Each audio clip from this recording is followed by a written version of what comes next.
We start off today's show by talking about Avatar, The Way of Water. Looking at the trailer to begin, it just starts with them jumping into the water. We know what happens in this episode, guys. More humans come to the planet looking for unobtainium, and there's Neytiri right there, and we can see that in this shot that she isn't definitely pregnant, so that's good. Well, I guess if you're about to get moved away from your home, it's not a good thing. But yeah, that's cool.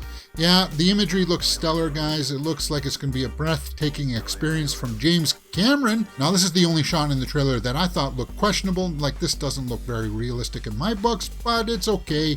I'm sure it'll look good when it comes into the big screen. And look at that, an underwater kind of thing there from some humans. We know Stephen Lang is back as the villain in this, but we watched this because of the visual effects, right, guys? Okay, well, that shot doesn't look all that great, but whatever. Way of the Water, guys. Trailer dropped this morning. Did you have a chance to go see it? It comes into theaters December 16th, and it's going to be 3 hours and 10 minutes. Oh yeah, you guys want to see that. Continuing on with more trailers, Spirited had a teaser out this morning, and Spirited is a movie with Ryan Reynolds and Will Ferrell. It's a musical, actually, of the Christmas Carol story where Ryan Reynolds plays a Scrooged type character, and this teaser it's going to be on Apple TV Plus. They start off talking, but then you notice that it's not them talking. They're being dubbed, and it's very odd. It's very strange. And then they reveal that it's one of them, well, Milli Vanilli's going to be doing the dubbing for them. And they're just having fun with it, guys, and they joke around that he hasn't been doing the dubbing thing for some while, but you can definitely tell there's Milli Vanilli there. And they just have fun with it. Spirited is a musical trailer tomorrow, so pay attention for tomorrow's movie news, because then we'll be looking at the trailer for that. It was just a bit of fun. Ryan Reynolds, most people like him, so they'll be looking for that trailer for sure. Lamborghini, the man behind the legend, stars Frank Grillo, guys, and that trailer dropped also, and I gotta tell you, go check this out. November 16th is when this comes out, and we're familiar with Frank Grillo playing like that action type role from the Avengers movies and from the Purge movies, but this trailer made it look like he's actually giving us a really cool performance. Who else is in this? Mira Sorvino is his wife. Gabriel Byrne is Enzo Ferrari. So that's cool. So it's going to be kind of like the duel between Ferrari and Lamborghini, right? Who can be the first one to get it off the ground? Who's going to compete with each other? Well, that's cool. And as I said in the trailer, it does look like Frank Grillo actually gets a little bit more of a meaty role to sink his teeth into and show what he can do as an actor. And that's cool in my book because I like Frank Grillo. Why not? He can do this kind of stuff.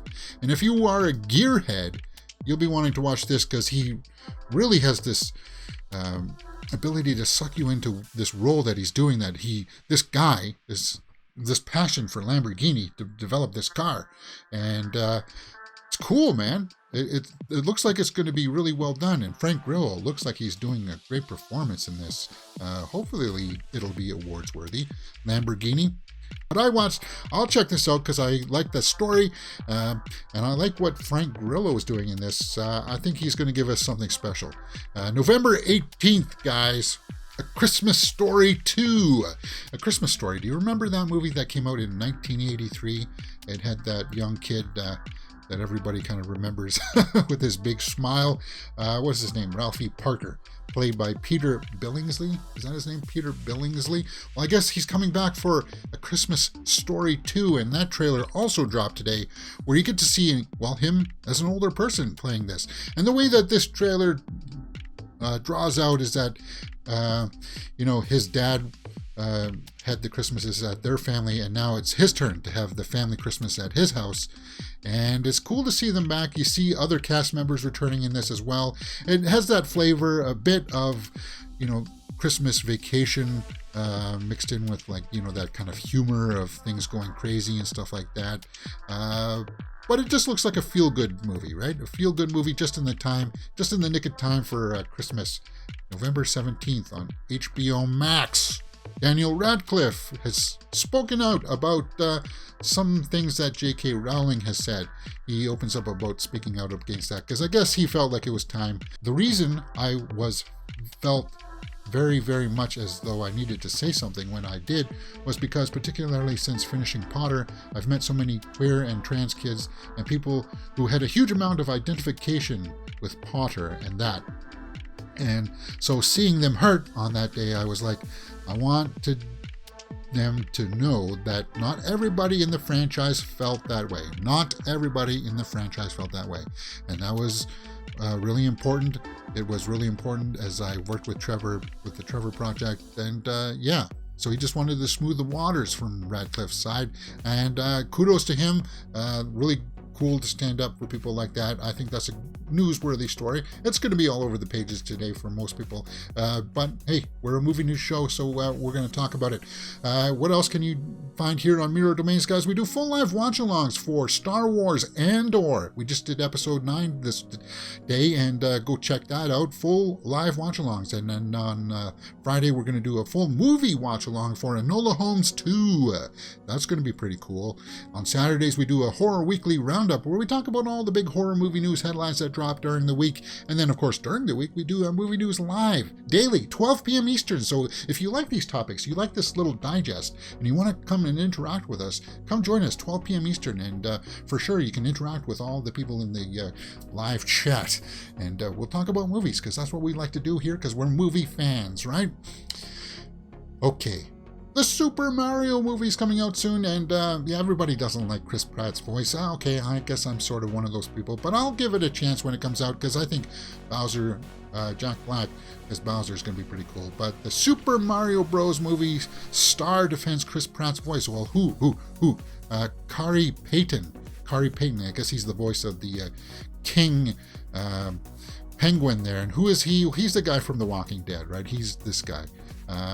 If you don't know who he is, then, well, if you don't watch The Walking Dead, then, yeah, you won't know who he is. But he comes out and says, just give it a chance, guys. Give it a chance.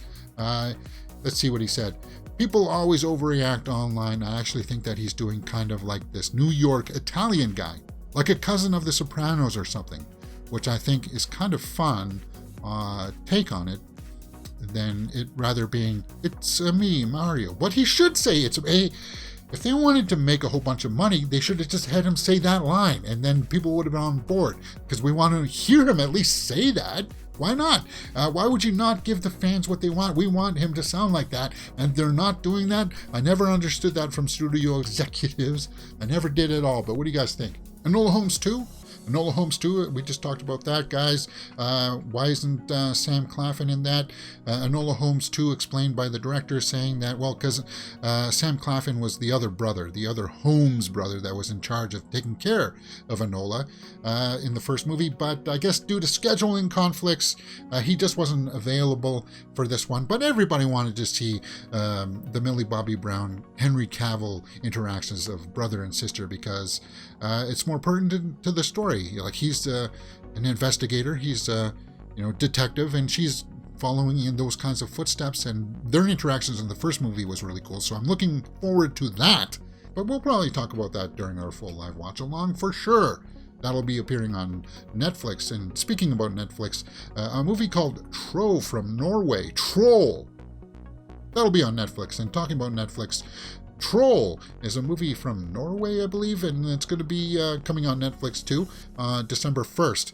And I pulled this trailer because, well, it's going to be subtitled, guys. It's a foreign film, but basically these people are out tracking this big monster that attacked this town, and the trailer dropped, and I wanted to talk about this trailer because it caught me off guard with how cool it is. It's a kaiju movie that's secretly hidden there. Now, the trailer starts off with, it attacks this small village or something like that, and then these scientists get dispatched to figure out what's happening. It's kind of a little bit like Godzilla in that aspect, right? That's the kind of comedy that you're going to get here, guys. But I wanted to show you some of the shots of the beast, because that's what's going to sell you, right? Yeah, that looks all good, and he's not moving really slow. There's a shot here towards the end that you actually get to see him move fast. So he's not doing that big lumbering thing. He's actually moving at what normal people would do at his size. Like, right? Yeah. That's cool. And he's breaking the tops of mountains. Troll, guys. December 1st on Netflix. Norwegian film.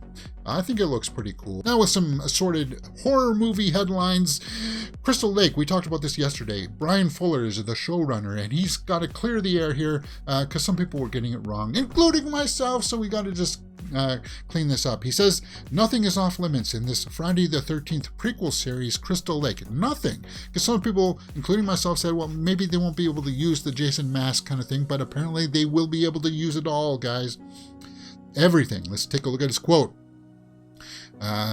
Everything. We can use everything. We can go to hell. We can go to space. That's not to say that we will do those things. Although if we do go 10 seasons, I will be lobbying hard to go into outer space.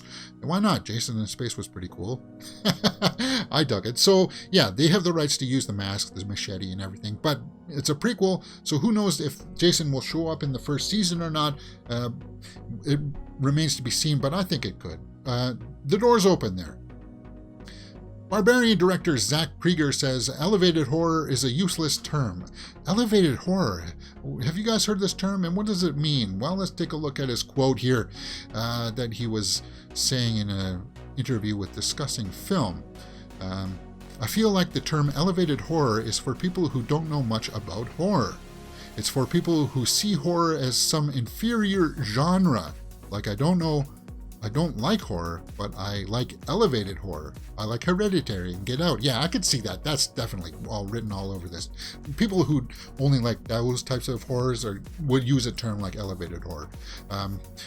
By the way, I worship Hereditary and Get Out, but I also worship Evil Dead 2. Me too. I like Evil Dead 2 because it's a fantastic movie. I don't care where we land on the spectrum of horror versus elevated horror because I think it's a useless term. Says the director of Barbarian, which I hear good things about. Guys, have you seen Barbarian? And do you agree with him? Elevated horror, it is kind of useless because I like all types of horror. I like really highly produced horror. I like the lower budget horrors like Terrifier. Evil Dead 2 is lower budget. For sure, it's all good in my books, though. That's the way I look at it. Including movies like Winnie the Pooh, Blood and Honey. But remember that trailer that came out? I guess the movie came out and it's going to get a theatrical release in February 2023. Okay, Winnie the Pooh. Did you guys actually see it? It was like limited release, right? Or is it streaming?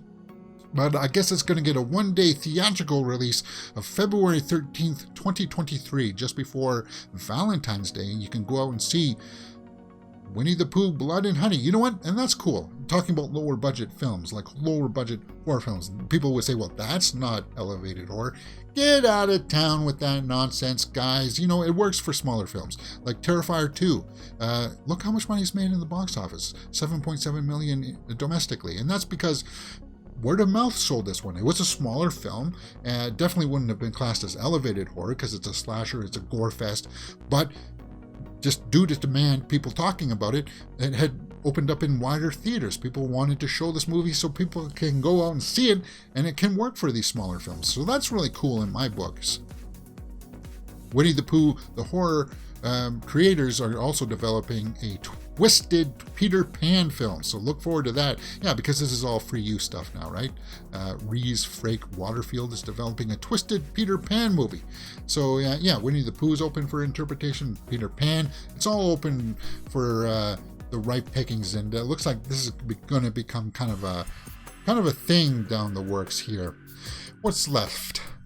Pathaan is a movie out of India, guys, and it's I think it's a Hindi film.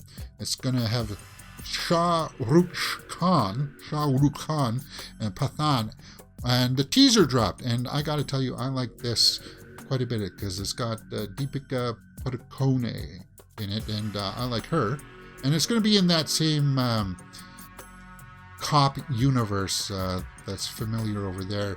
I gotta tell you this, when I was looking at the teaser, they shoot action fairly well.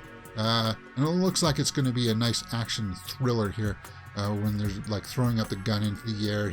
It lands down in his arms and he blows people away with it. I just am really taken by this teaser. It looks really good, guys. 2023.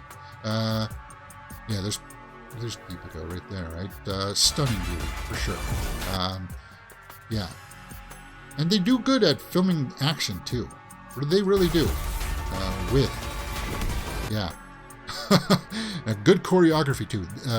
It's all photographed fairly well. I'll be looking forward to this. Yeah. In as Pathaan, right? Like the stun work in this too. Like that, we're sort of missing a little bit of the stun work here in North America because it's all becoming CG stuff and it's kind of, well, yeah, just slowly fading away. But I don't know.